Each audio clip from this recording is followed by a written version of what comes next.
Hi, I'm Chris Eastwood, and this is the first video of what I hope to be a series of tutorials on how to model game terrain, specifically in the N scale. And this first video, I'm not going to show you how to make anything. I'm not going to show you any of the materials I use or the processes I've learned. This is basically just an introduction for the YouTube audience to introduce myself, to introduce who I am since you'll be watching me. Get to know a little about me, where I come from, what got me into modeling, what my future plans are for life. So anyway, let's get started. I'm 19 years old. I live in New York on Long Island, small town, Charlotte. Nothing special. And I attend Stony Brook University, and I went there wanting to do health science and decided to switch because I don't want to use health science at all. And I switched to physics, specifically astrophysics, and because, well, ever since a child, I've loved space, loved learning about, the cosmos and what's out there, and, trying to understand the universe and all. Just really thought that was really cool.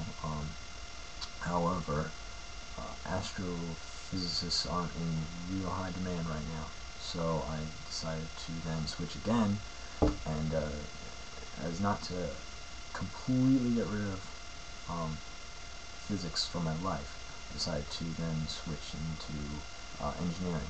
I'm not sure exactly what engineering yet, but I think I'm going to head into structural engineering, and after that I might even do a little architecture. Might dabble in that, see what I can do.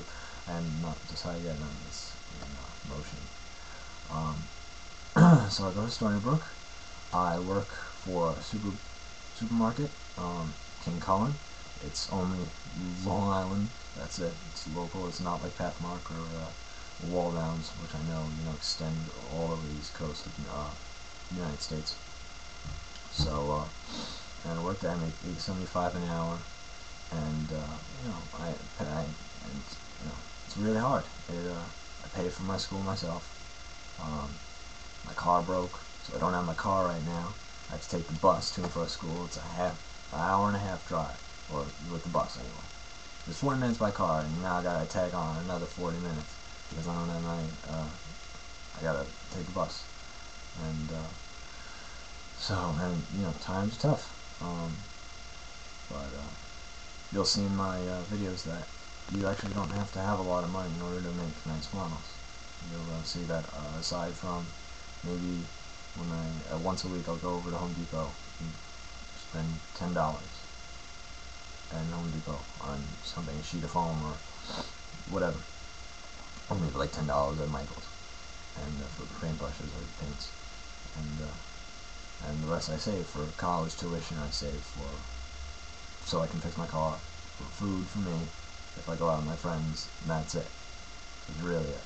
And you'll see that aside from the few materials that I get at Home Depot, a lot of it's just scrap that I pick up around the house.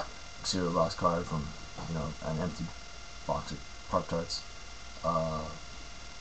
cardboard peach boxes, kitty litter, which I got from my girlfriend. I said, "Can I have some kitty litter?" And, which is kind of awkward to ask, but toothpicks, and just around the house stuff you can find. And so I don't really spend more than probably $1 or $2 a model when all's said and done. You factor in all the materials and how a fraction of the materials I use or whatever.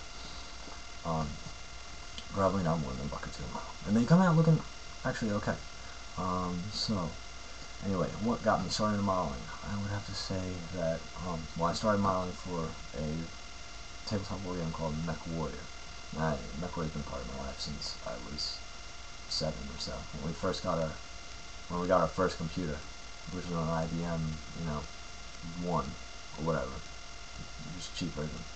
And we got demo discs for video game Mech Warrior 2, and it was awesome. I loved it as a kid, and I played it like every day.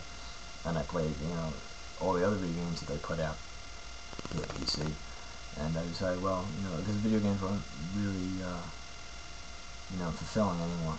Not that they're still not fun. It's not like they're not fun. They are, but just I wanted something that more hands-on. You know, I come from a family. My father works as a carpenter. He busts his ass 4 days a week. They actually just cut him down 4 days a week from 5 because his shop isn't doing as much business as it was before, and so he's only working 4 days a week. My dad, works with his hands. Apparently, I had a grandfather who used to blow glass. So I come from a family who works with his hands. My grandfather was a locomotive engineer, actually, one of my other grandfathers.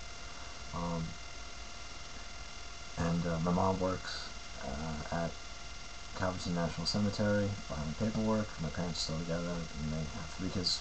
Me, my younger sister is 16, and my younger brother who's 10. So, we're lower middle class. We don't have a lot to live on, but we make it go by. And that doesn't mean you still can't have fun. I enjoy modeling either way, even if I don't have the best materials. So I started modeling because of MechWarrior. Or that's what really opened me up to it. And I really actually didn't start modeling until I saw the Cam Looping's videos online on YouTube. And so I have to say thank you, Steve. Thank you for showing me how to a good way to make trees. Because those, yeah, you're right. Those trees on wherever you want to buy them, for like what? It averages out to like what? Even the cheaper ones, like maybe like 50 cents a tree, $1 a tree, which is really way too much. You can make them for like a penny. Factoring all materials. So thank you, Steve, and you should check out his website, which is camlooping.com. Check out his YouTube, which is just his username is @camlooping, and subscribe to him. And while you're at it, why don't you subscribe to me too? And I also like to mention Scale Model Addict, who I just recently subscribed to. Sorry about your X-Wing model and the crack. That really blows, man. So I hope that it didn't set you back too far, because I think that's really all you've been working on. And that took you, what, a good month and a half just posting videos? So I don't know. You're just gonna have to speed it up, I guess. But anyway, good luck with you. And so subscribe to Scale Model Addict also on his website, which is, I guess, scalemodeladdict.com. He's got a webpage, whatever. Anyway, so I think that's all I've wrote. I actually have a script here because this is like my 14th take. And I realized, I'm not a very good order. My camera is a webcam, so you might see that the words and the video don't match up exactly, but let's see if I can't fix that at all. I think that's all I have on the agenda to talk about. Yeah. You know what? So maybe I guess I'll show you one of my pieces. I guess, just to start you off. So this is just basically a bombed out building. You can see there's a door where the door would be, but it's all blown out. It's, I don't know how many stories. You can pretend it was 5 stories. I don't care. The Art Deco columns, they're right in the front, right here. And on this side, there's 2 lampposts. I'm going to turn to the side, you can see the lampposts a little bit better. And there's the inside, and there's 2 floors. Oh, gee, I just lost some keylet.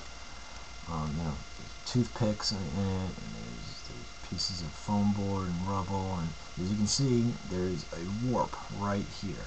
And I really don't care. You'll see that my models, I don't strive for perfection. I strive for just getting it done. I strive for it to look good, and that's really it. Unless it's a major problem, I will that'll have to scrap the entire piece. Otherwise, I'll work around it, or I'll just ignore it. And so actually, I think for my first video series, I think I might do another one of these. I'm going to actually try to figure out how to get rid of this warp. I think because originally for this I used wet acrylic paints. I don't think that's a good idea. I think maybe I should use spray paint. That'd probably be better. Anyway, so that's enough of that though. So anyway, that's basically it. That's the first video, just an introduction of me. So subscribe, please, and I will see you in the future. And so long, farewell, happy modeling or whatever. And thanks.